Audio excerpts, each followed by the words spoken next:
adalah perjalanan menuju Desa Kamanga di Kabupaten Minahasa, Sulawesi Utara.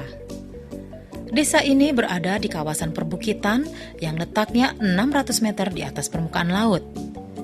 Beberapa kilometer dari desa ini terletak Danau Tondano.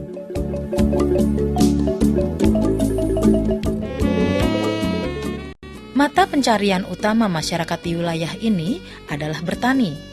Namun hampir seluruh masyarakat mengolah lahannya dengan bertanam hortikultura.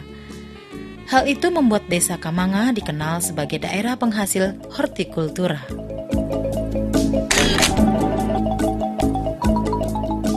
Keberhasilan mengembangkan tanaman hortikultura menimbulkan suatu pertanyaan. Siapa di balik keberhasilan warga Desa Kamanga? Dia adalah seorang laki-laki yang penuh integritas dan dedikasi untuk memajukan masyarakat yang mau mengubah nasibnya, yaitu pendeta di Gereja Masehi Injili di Minahasa, GMIM, Pendeta Walanjani Posuma, Sarjana Teologi.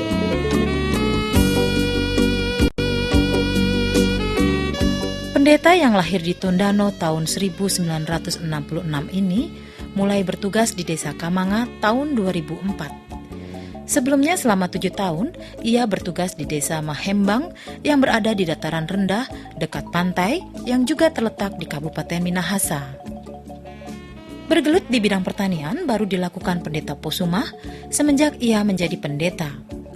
Ia berusaha sekuat tenaga mempelajari berbagai hal tentang pertanian, baik melalui buku-buku, media, ataupun bertanya kepada orang-orang yang lebih memahami bidang pertanian, serta bertukar pikiran dengan warga Desa Kamanga. Pendeta yang kini berusia 42 tahun itu berpendapat inti dari pelayanan bukan hanya pelayanan yang berputar pada hal-hal yang bersifat keakhiratan saja, tetapi justru tantangannya adalah bagaimana melakukan pada hal-hal yang sifatnya membangun umat untuk bangkit dan menjadi manusia terhormat terlepas dari kefakiran. Menurut Pendeta Posuma, bagaimana jemaat bisa datang kusuk berdoa di gereja kalau kemiskinan masih melilit mereka? Petani di Desa Kamanga umumnya berusaha pertanian secara sendiri-sendiri dan memisahkan antara kegiatan usaha yang sifatnya duniawi dengan peribadatan yang mereka yakini di gereja. Tetapi lama-kelamaan dan pasti, warga desa termasuk kaum mudanya akhirnya menerima pemahaman yang disampaikan oleh Pendeta Posuma bahwa pertanian juga menjadi bagian dunia pelayanan. Kuncinya menurut Pendeta Posuma hanyalah dengan melakukan hal-hal yang nyata agar semua bisa terwujud. Nah, di dalam melaksanakan kegiatan pengembangan pertanian menjadi tantangan saya sebagai pendeta karena umat atau jemaat yang ada masih berwawasan bahwa tugas pendeta itu hanya memimpin ibadah. Mereka masih agak janggal untuk melihat seorang pendeta yang akan menggerakkan bidang pertanian.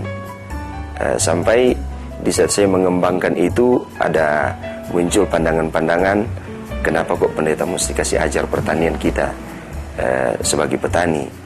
Nah, baru juga wawasan jemaat tentang seorang pendeta, mereka masih kurang enak kalau pada akhirnya disertai dengan pemikiran jangan-jangan cuma karena pengembangan pertanian tugas-tugas sebagai seorang pendeta di bidang ibadat itu akan terabaikan. Nah, memang di sini menjadi tantangan bagi saya yang memiliki komitmen untuk pengembangan pertanian, ya pandai-pandailah mengatur waktu untuk supaya kita tidak mengabaikan wawasan jemaat yang berupa kritikan-kritikan, tetapi kita jadikan itu sebagai tanda awas untuk kita akan lebih peka tanpa mengabaikan juga komitmen untuk pengembangan sektor ini.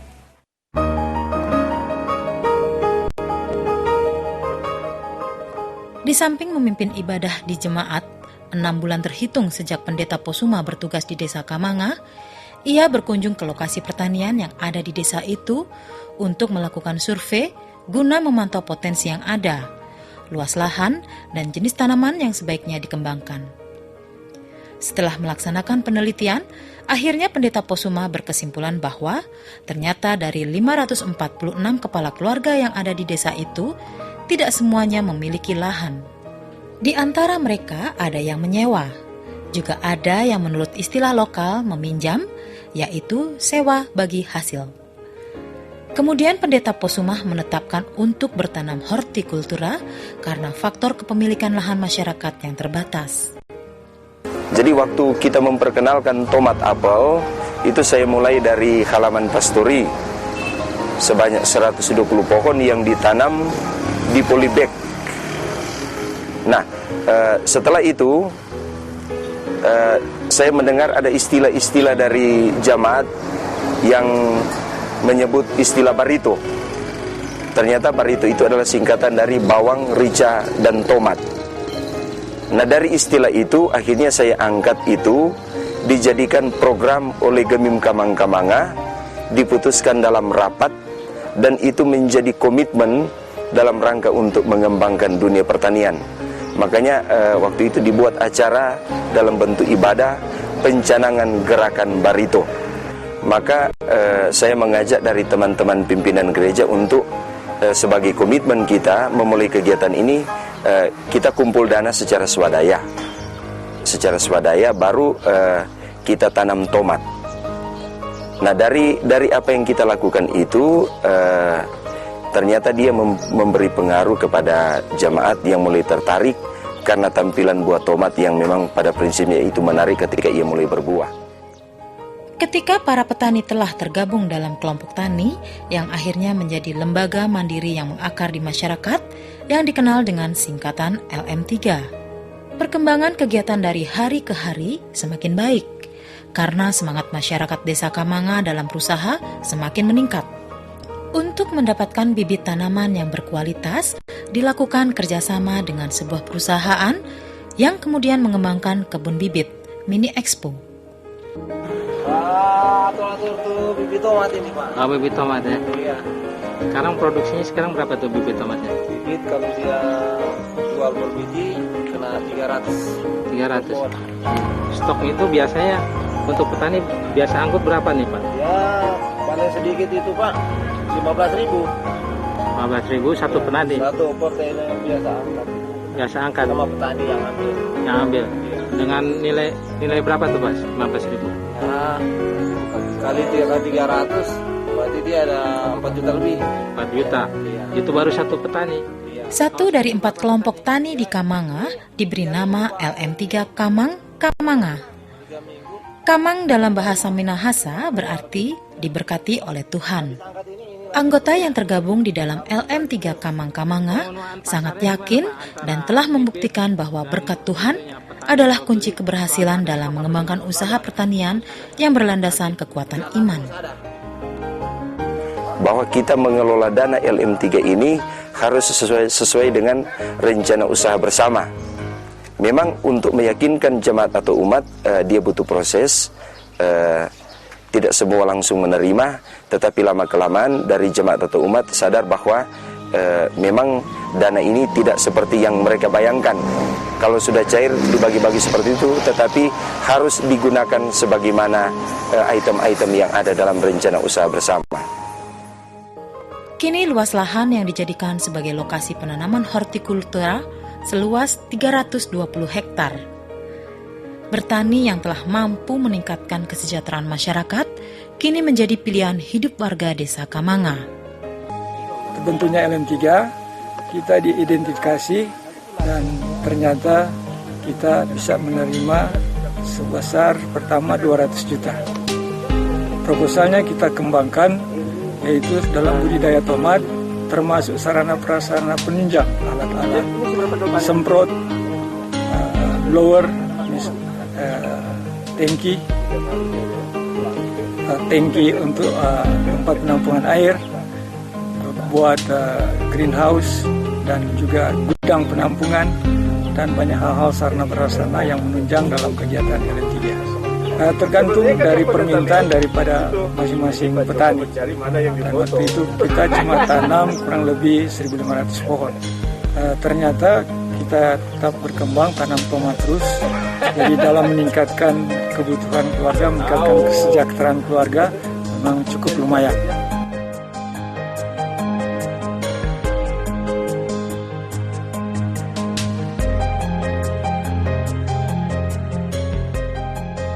Waktu pertama, waktu mini expo dulu 2005 kan, waktu mini expo sama-sama dia tanam 1.500 pohon, dia kena 4 kilo per pohon. Waktu itu kan cuma hitung kalau di sini per kilo waktu itu rata-rata 3.000 per kilo. Bagus ya. Ini perkiraan sekarang kira-kira berapa nih target? Ini standar 5 kilo dia. 5 kilo ya. Oke. Kalau dia harga 2.500 ya ada kelebihan. Banyak mah. 600 kali 5 3.000 kali 2.000. Bersih itu ya aktivitasnya. Ya itu tergantung harga jual pasar nanti. Pasarnya kemana Pak? Itu cuma Kawangkoan, Nado. Dijemput ya?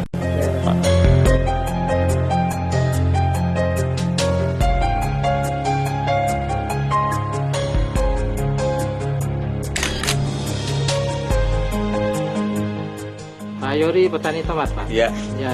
Sejak kapan Pak tanam tomat? sudah semenjak 3 tahun. 3 tahun. Ya.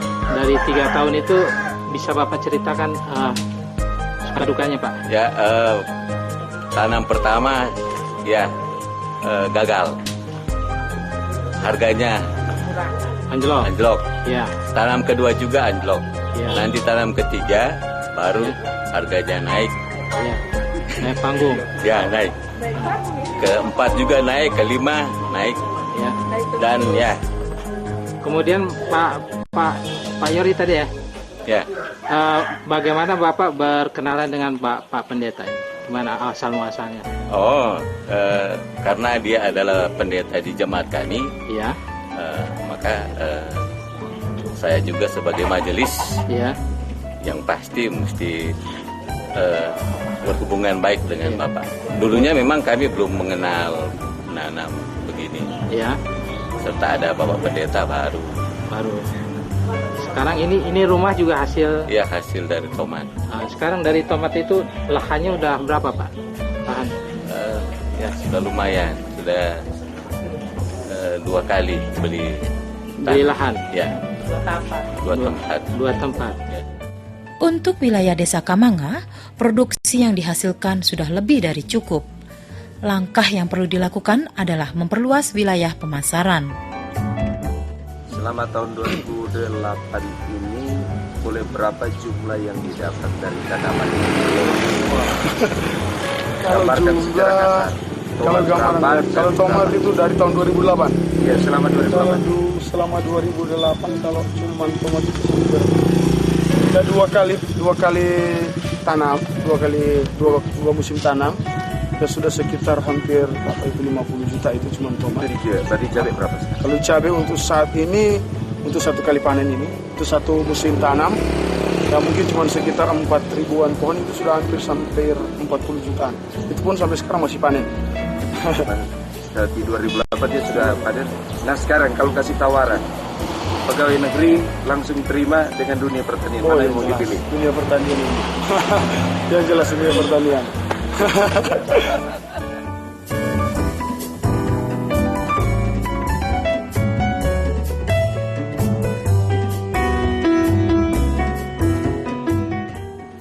Berapa tadi Pak ininya Pak? Jumlah rakyatnya katanya 1.254. 1.254. Yang karena Bapak jadi kepala desa berarti petaninya rakyatnya ikut bertani gitu ya? Iya, mayoritas Pak. Apa yang dia tanam? Di sini komoditi itu tomat apel, dan tribun, bawang merah. Ada kelapa. Dan yang dikembangkan baru ini yaitu kecap. Bapak jadi kepala desa udah berapa lama Pak? Sudah hampir 5 tahun. Sudah hampir 5 tahun.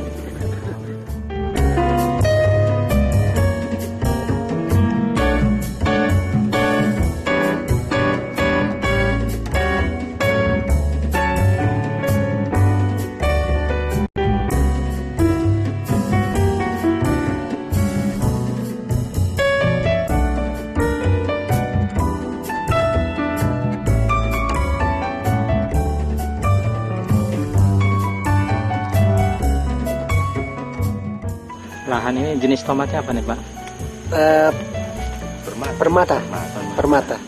Harga berapa sekarang harga? Harga 60. 60 satu 70, kas. satu kas. 60 sampai 70. Sampai 70. Jadi lahan ini sudah panen kedua. Dua kali. Sudah, ketiga. Yang panen kedua sudah berapa kas? Yang pertama dan kedua? Pertama kali 25. 25. Panen kedua atas 40-an. Sudah 60 kas. Baru diperkirakan panen ketiga lebih dari itu. Bisa berapa dia? Ya, Perkiraan 60 kali. Berarti sudah 120 kas. Ya.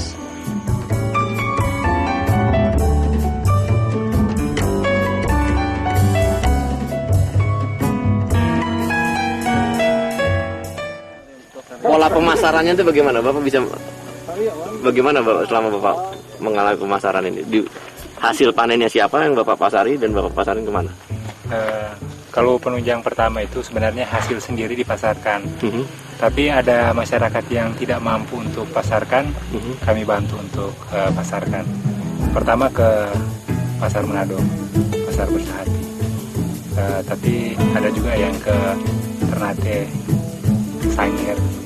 Jadi pusat sebenarnya bahan apalagi tomat, rica, karena kebanyakan di desa sini itu yang kami pasarkan ke sana. Rica itu cabai ya? Cabai. Tomat. Jadi yang Bapak pasarkan pada tomat? Tomat. Terus apa lagi? Cabai. Baru bawang merah. Selama Bapak memasarkan tomat, cabai, berapa kali dia terjadi overproduksi? Setiap tahun. Jadi tinggal tergantung dari petani, Pak. Kalau sekarang sama dengan sekarang itu hampir overproduksi masalah tomat. Jadi mau tidak mau dia punya pasar dia turun. Kebanyakan dia setiap tahun itu 3 kali overproduksi. Akibat dari overproduksi adakah petani yang bangkrut? Banyak yang bangkrut. Banyak. Dia bisa bangun lagi nggak? Dia bangun karena namanya juga petani ya kan, dia berusaha terus tanam. Kalau dia tanaman menjadi bagus, harganya bagus, dia beli ternak. Nah di waktu overproduksi, dia punya harga tidak bisa dijual lagi, karena itu dia jual, tanam lagi tomat dia, gitu, atau tanam lagi cabai. Jadi cadangan terjadi sesuatunya dia di ternak ya Pak? Di ternak. Sapi. Di ternak sapi ya? Di ternak sapi. Itu penyelamat ya Pak ya? Penyelamat. Udah berapa lama Pak Bapak melakukan di bagian perdagangan ini? Sejak dari tahun 2002. Apa awalnya Bapak mau berjualan di pertanian ini? Karena pertama waktu tanaman ditanam, ya kan, mau dijual susah mau dijual, akhirnya berusaha untuk menjual sendiri ke pasar, sehingga terjadilah pengenalan pasar, dan sampai sekarang ya sebagai petani pedagang. Bapak sendiri punya lahan? Lahan sewa. Lahan sewa. Iya. Tapi bertani juga apa hanya menjual hasil tani? Bertani ini kan termasuk tanaman saya. Oh Bapak ya. Nanti ini juga dipasarkan sendiri ke Manado, ke Ternate. Bapak punya keyakinan bahwa bertani itu bisa makmur? Kalau menurut saya salah satu faktor untuk menjadikan saya jadi makmur cuma dengan bertani. Bertani ya? Bapak yakin bertani? Yakin. Amat ya Pak. Nurjanah yang telah 13 tahun bermukim di Kamangah juga sangat merasakan manfaat bertanam tomat. Kayaknya per kilo 2.000 ya? Iya. Ya, pas-pas. Dengan 2.000 itu kira-kira sudah ada nanti ada bayangan berapa mau dilempar lagi? Ya, per bakar berapa? Nah, rahasia ya. Tapi ada lebih ya? Iya. Yang diperlukan selain tomat apa lagi? Kopi, bawang merah. Bawang merah ya? Iya. Bawang merah sudah dapat? Sudah. Sudah. Iya. Oh, cabai udah dapat, Bu? Enak. Anda. Ibu namanya siapa, Bu? Haji Nurjanah. Sudah berapa tahun Bu? Ya. Sudah berapa tahun? Di sini. Ya. So 13. Sudah kalau dengan Pak John itu kira-kira sudah berapa tahun berhubungan itu? Baru 1 tahun. 1 tahun. Gimana? Lancarkah produksinya? Iya, lancar. Lancar ya Bu ya? Iya. Oke deh Bu Haji Nurjana. Iya. Terima kasih atas kesempatannya ya.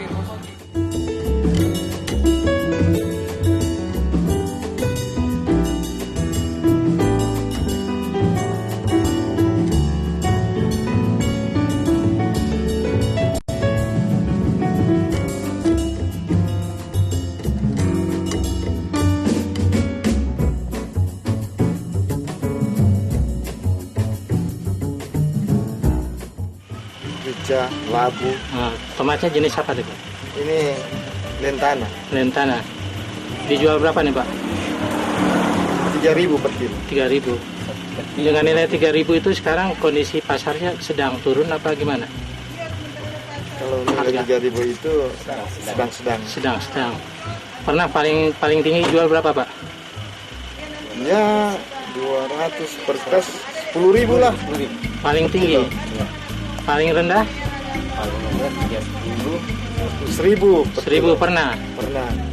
Panen melimpah. Ya. Problemnya panen melimpah itu. Ya. Pasar tak mampu. Pasar tak mampu itu udah jenuh ya. Jenuh kalau menghadapi. Maksi Rorim Pandi sehari-hari berprofesi sebagai petani. Langkahnya di bidang pertanian dimulainya untuk memberikan motivasi dengan melaksanakan kegiatan pertanian di sore hari. Semula ia gagal, tetapi kemudian ia mampu menghasilkan produksi yang luar biasa, hingga akhirnya ia mampu membeli kendaraan bermotor.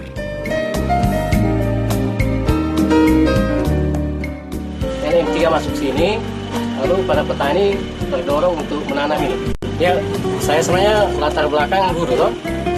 Lalu masuk LM3 memberikan motivasi untuk saya dan teman-teman guru cukup banyak untuk mencoba. Awalnya mencoba-coba. Awalnya berapa Pak? Awalnya memang kasih modal berapa? Waktu coba 1,5 juta. Iya. Ya. Awalnya juga dari mana tuh 1,5 juta? Modal sendiri. Ya. Terus baru tanam waktu itu hasilnya melimpah sampai dapat dari modal 1,5 juta saya dapat 25 juta. 25 juta. Iya. Setelah ketemu LM3 apa? Di awal memang gagal karena hanya memotivasi teman-teman petani untuk aktif di LM3 toh. Ternyata tidak enak kalau cuma memberikan motivasi, langsung terjun, mengurus, memberi contoh, kerja sendiri. Ternyata bermanfaat. Ya. Terus dengan modal itu Pak, saya pakai itu untuk membantu petani-petani yang tanpa modal. Tanah saya dipakai, saya punya modal, saya punya semua, hasilnya dibagi dua. Ada kebanggaan tersendiri karena ternyata petani yang saya bantu bisa dapatkan modal. Yeah. Di ternak, di tanah, gara-gara ya jadi semua ini motivasi dari M3 yang sangat membantu lah. Yeah. Waktu terjun dari modal M3 dapat berapa Pak? Pertama kali terjun tahun berapa? Cuma dapat modal bibit waktu itu. Bibit. Sekarang perkembangan dari modal bibit itu dari modal itu saya sudah dapatkan kendaraan yang dipakai untuk operasional di kebun. Motor. Beli sendiri maksudnya? Beli sendiri, nggak kredit. Teman-teman guru kan kredit. Bapak masih jadi guru Pak? Bagaimana? Masih jadi guru? Ya tetap. Guru tetap masih? Guru tetap. Jadi sampingan nih Pak ya? Cuma sampingan, ya. Cuma modal dipakai, cuma ya pagi ke kebun, pulang sekolah sore sekitar jam 4 itu kebun lagi. Oh, iya. Keberhasilan produksi pertanian sangat berkait erat dengan pupuk dan sarana pendukung pertanian lainnya. Sangatlah wajar bila peningkatan kesejahteraan pun dirasakan oleh Joni Lumbuan. Ya, dari awal saya mulai dari 8 juta. 8 juta. Nah, modal dari mana tuh? Itu modal dari hasil pertanian. Hasil modal sendiri? Iya, modal sendiri. Nah, sudah 8 juta buka usaha, sampai 2008 ini omset 140 ya. Labanya itu, perkirakan laba. Dari 8 juta. Nah, sekarang dana yang ada di luar yang sama petani sekitar kios 28 juta. 28 juta dalam jangka waktu. Ini yang ada di berapa petani? Iya, Sampai sekarang terhitung tutup buku ini 28 juta. Nah, jadi efek daripada kegiatan pertanian adalah terjadinya perputaran ekonomi cuma di kurun waktu berapa tahun itu dari 8 juta sudah jadi 140 juta. Ya kan? Nah, sekarang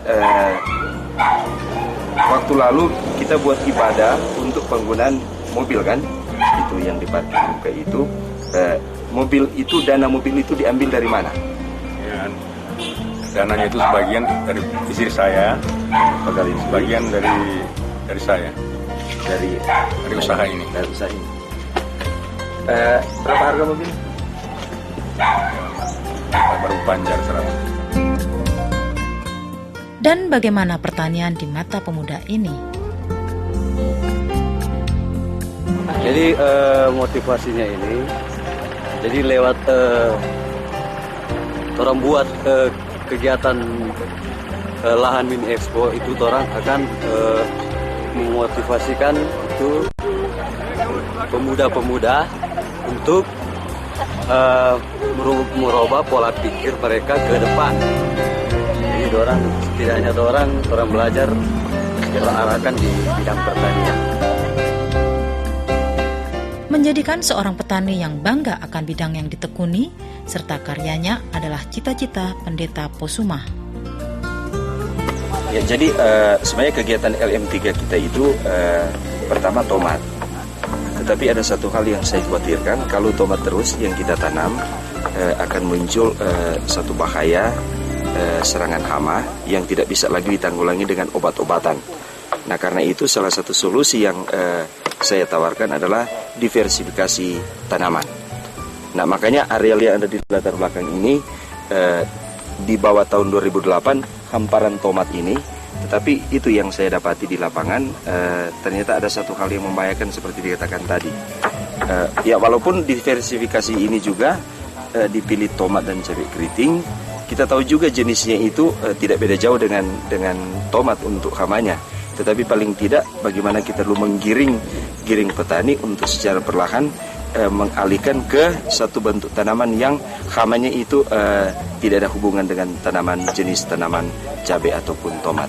Nah, itu saya dapati solusi di tanaman ketimun. Itu.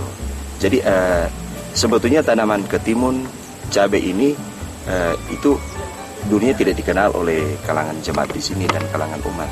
Tetapi dengan adanya kegiatan seperti ini kita perkenalkan secara perlahan untuk itu. Makanya areal tomat di sini dia sudah kelihatan agak sedikit berkurang. Karena sebetulnya itu faktor yang kita buat. Di 2008 saya sudah tidak kumandangkan tomat lagi. Yang saya kumandangkan cabai keriting dan ya jenis cabai rawit lainnya dan juga ketimun. Nah, ada harapan nanti di 2009 kita akan fokus juga untuk ketimun kita lebih berkuat. Karena kalau masalah hama itu penanggulangan hama terpadu itu tidak ada cara lain selain diversifikasi tanam. Tetapi bersyukur karena sejak kita memulai kegiatan ini, ternyata dari dampak LM3 ini dia bisa mengangkat citra sebagai petani. Jadi malah kalau kita di LM3 Kamang-Kamanga, pekerjaan petani itu sudah dikatakan sebagai satu pekerjaan yang bergengsi, karena ternyata dia mampu mengangkat harkat dan martabat daripada jemaat. Dampak langsung terhadap kegiatan ini adalah adanya peningkatan taraf hidup daripada jemaat atau umat. Langkah nyata telah diayunkan oleh Pendeta Walanjani Posuma bersama umat dan jemaatnya. Hasilnya pun telah dirasakan. Di sana-sini terjadi peningkatan dan kesejahteraan warga desa Kamanga juga semakin baik. Bukan hanya untuk kebutuhan hidup sehari-hari, tetapi banyak yang telah mampu memperbaiki rumah, membeli mobil, serta membeli motor.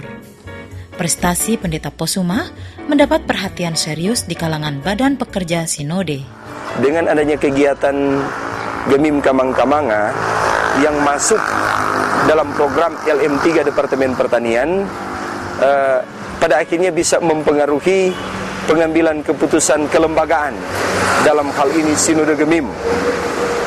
Jadi Sinode Gemim dia ada sekitar 894 gereja, dan ternyata apa yang dilakukan oleh LM3 Kamang-Kamanga ini mempengaruhi dalam rencana program-program daripada Sinode Gemim, baik mulai di tahun 2008 ini sampai dengan di tahun 2009, malah sudah diperkuat karena 2009 akan diadakan pencanangan tahun ekonomi oleh Sinode Gemim yang motor penggeraknya adalah bidang pertanian.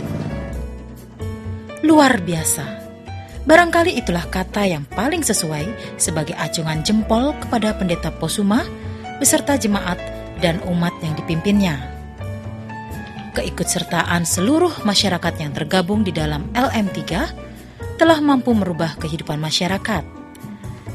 Ini barangkali yang disebut Pendeta Posuma sebagai langkah melepaskan diri dari kefakiran dengan cara menyatukan langkah ibadat dengan kehidupan masyarakat.